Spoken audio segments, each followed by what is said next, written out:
আসসালামু আলাইকুম। আমি ডাক্তার শামিমা নাসরিন দিনা, কনসালটেন্ট হোমিওপ্যাথিক ফাউন্ডেশন হসপিটাল, প্রভাষক Manikganj homeopathic medical college and hospital. আশ্চর্য হলেও এই কথাটা সত্যি যে সমাজে অতিরিক্ত ওজন হলেও যেমন কটু কথা এবং বক্র চাহনির পরিস্থিতিতে পড়তে হয়, ঠিক তেমনি ওজন খুব বেশি কম হলেও কিন্তু তার এই কটু কথা এবং বক্র চাহনির ভিতরে পড়তে হয়। ইদানিং আমার চেম্বারে বেশ কিছু মহিলা এসে প্রায় একটি কথাই বলে, ম্যাডাম আমি কিভাবে মোটা হব কিংবা আমার ওজনটা কিভাবে বাড়ানো যায়। অতিরিক্ত চিকন। আমার আজকের এই ভিডিওটা শুধুমাত্র সেই সব মহিলাদের জন্য। উচ্চতা অনুযায়ী সবার শরীরের একটি মাপ থাকা উচিত এবং যখন উচ্চতা অনুযায়ী তার ওজনটা পারফেক্ট আসতেছে না, তখনই আমরা তাদেরকে বলি ম্যালনিউট্রিশন। বিভিন্ন কারণে দেখা যায় যে তাদের এই অতিরিক্ত চিকন এই জিনিসটা হয়ে থাকে।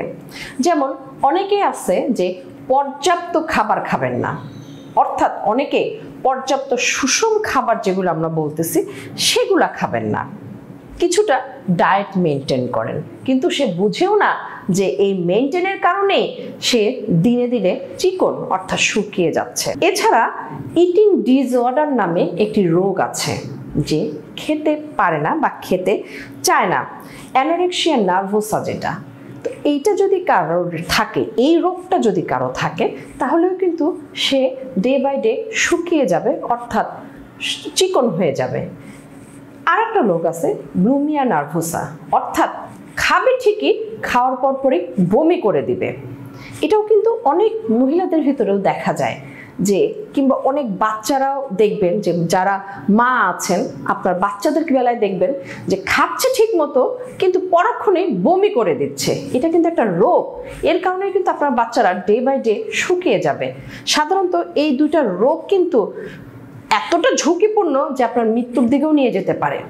এছাড়া দেখা যায় যে মানসিক চাপ, অনেকেই তার অফিস কর্মস্থান নিয়ে এতটা মানসিক চাপের ভিতরে থাকেন যে যেটাই খান না কেন স্ট্রেসের কারণে হয়তো ঠিকমতো খেতেও পারতেছেন না, আবার যতটুকুই খাচ্ছেন না কেন ওইটা বডিতে ঠিকমতো ডাইজেস্ট হচ্ছে না। এই বিপাক প্রক্রিয়া, ডাইজেস্টিভ সিস্টেমও কিন্তু ডে বাই ডে এই যে শুকিয়ে যাচ্ছেন, চিকন হয়ে যাচ্ছেন, এটার একটা বড় কারণ। অনেকের ক্ষেত্রে দেখা যায় যে টাইপ 1 ডায়াবেটিস দেখা যায় অল্প বয়সে। সুতরাং আপনি যখন শুকিয়ে যাচ্ছেন, চিকন হয়ে যাচ্ছেন, আপনার ডায়াবেটিসটা একটু মেপে দেখবেন। যদি দেখেন যে ডায়াবেটিস হচ্ছে, তাহলে কিন্তু সেটা চিকিৎসা করাতে হবে, কারণ ওটার কারণে কিন্তু আপনি শুকিয়ে যাচ্ছেন। এছাড়াও হাইপোথাইরয়েডিজম যাদের আছে, অর্থাৎ হরমোনজনিত থাইরয়েডের রোগের কারণেও কিন্তু আপনি শুকিয়ে যেতে পারেন। হজমে গোলযোগের কথা তো আমি আগেই বললাম, আইবিএস, ডায়রিয়া, আমাশয়, এগুলোর কারণেও কিন্তু অনেক সময় অনেকেই শুকিয়ে যাচ্ছে।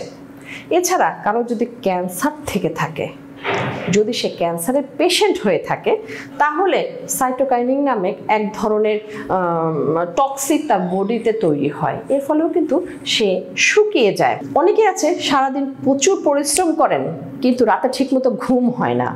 ঘুমও কিন্তু একজন রোগীর, একজন মহিলার, একজন বাচ্চার শুকানোর একটি বড় কারণ।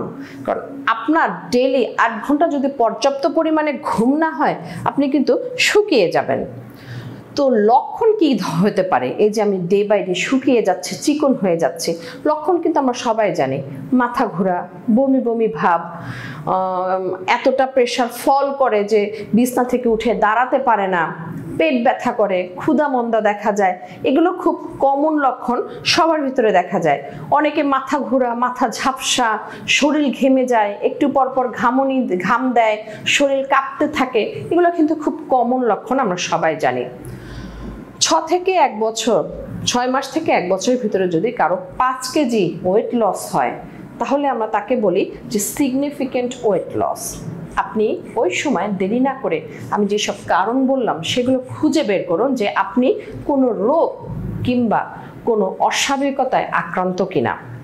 তো যারা চিকন হচ্ছেন তাদেরকে আমি পরামর্শ দিব সুষম খাবার খান, অর্থাৎ আপনার জন্য যে আইডিয়াল ফুডগুলো আছে সেগুলো খাবেন এবং সময় মতো করে খাবেন। অর্থাৎ সকালের খাবারটা যেই সময় খাওয়ার কথা সেই সময় খাবেন, দুপুরের খাবারটাও সময় মতো, রাতের খাবারটাও সময় মতো। কাজের ফাঁকে খেতে পারতেছেন না সেটা করলে হবে না, খাবারটা সময় মতো করে খাবেন। এবং আপনার উচ্চতার প্রায় অর্ধেক পরিমাণ পানি আপনাকে প্রত্যেকদিন খেতে হবে। পানিটাও কিন্তু শরীরটাকে ঠিক রাখার একটি বড়, মানে আমরা বলবো যে এটা একটা বড় খাবার আমাদের জন্য। অনেকে মোটা কমানোর জন্য কিন্তু ব্যায়াম করে থাকেন। তো আমি পরামর্শ দিব যে যারা একটু চিকন, স্বাস্থ্যটাকে ভালো করতে চাচ্ছেন তাদেরও কিন্তু ব্যায়ামের প্রয়োজন। সুতরাং একটু সময় করে ফ্রি হ্যান্ড কিছু এক্সারসাইজ, ইয়োগা কিংবা 30 মিনিট একটু স্বাভাবিক হাঁটা পরামর্শ দিচ্ছি, যে রাত্রে খাওয়ার পরে যদি আপনি 30 মিনিট হাঁটেন আপনার ঘুমটা কিন্তু ভালো হবে। তো আমি আজকে বলবো যে যারা এই যে ওজনটাকে বাড়ানো চাচ্ছেন তারা যেই ভুলগুলো করবেন না। অনেকেই আছে যে সাপ্লিমেন্টারি কিছু খাবার আপনারা খেয়ে থাকেন, বিভিন্ন ধরনের ট্যাবলেট, তারপর হচ্ছে বিভিন্ন ধরনের জুস। তো এগুলা কিন্তু আপনারা খাবেন না। মোটা হওয়ার জন্য অনেকে স্টেরয়েড জাতীয় কিন্তু খাবার খাচ্ছে, বিভিন্ন ধরনের সাপ্লিমেন্টারি নিচ্ছে। তো আমি তাদেরকে বলবো পরবর্তীতে কিন্তু এগুলো আপনাদের লিভার, কিডনিতে এফেক্ট করে অনেক বড় একটি জটিল রোগের দিকে ধাবিত হতে পারে। সর্বশেষে আমি বলবো সুস্থতা হচ্ছে একটি বড় নিয়ামত। আপনি চিকন হন কিংবা শুকিয়ে যাচ্ছেন, আপনি আগে চিন্তা করেন আপনি সুস্থ কিনা। কারণ সমাজ আপনাকে যে কথাই বলুক না কেন, নিজে যদি সুস্থ থাকি তাহলে সমাজ আমাকে দেখবে। আজকে আমি অসুস্থ হলে সমাজ কিন্তু আমাকে দেখতেছে না। সুতরাং আগে দেখেন যে আপনার ভিতরে কোনো রোগ আছে কিনা, সেটা খুঁজে বের করুন। যদি দেখেন যে রোগ নাই তাহলে স্বাভাবিকভাবে এইভাবে লাইফস্টাইলটা মেনটেন করুন, দেখবেন যে আপনি আর শুকিয়ে যাচ্ছেন না, আপনার স্বাস্থ্যটা পারফেক্ট আবার আগের মতো আছেন। সুতরাং সমাজের কটু কথা না শুনে আগে আপনার শুকিয়ে যাওয়ার কারণগুলো নির্ণয় করুন, তারপর হোমিওপ্যাথি চিকিৎসা নেন। কারণ এই যে শুকিয়ে যাচ্ছেন, এই যে আমি রোগগুলোর কথা বললাম, এগুলো কিন্তু হোমিওপ্যাথি কিছু চিকিৎসা আছে, যে চিকিৎসাগুলো আমরা দিলে দেখবেন 6 মাসের ভিতরে আপনার স্বাস্থ্য আবার সেই আগের অবস্থায় ফেরত আসবে।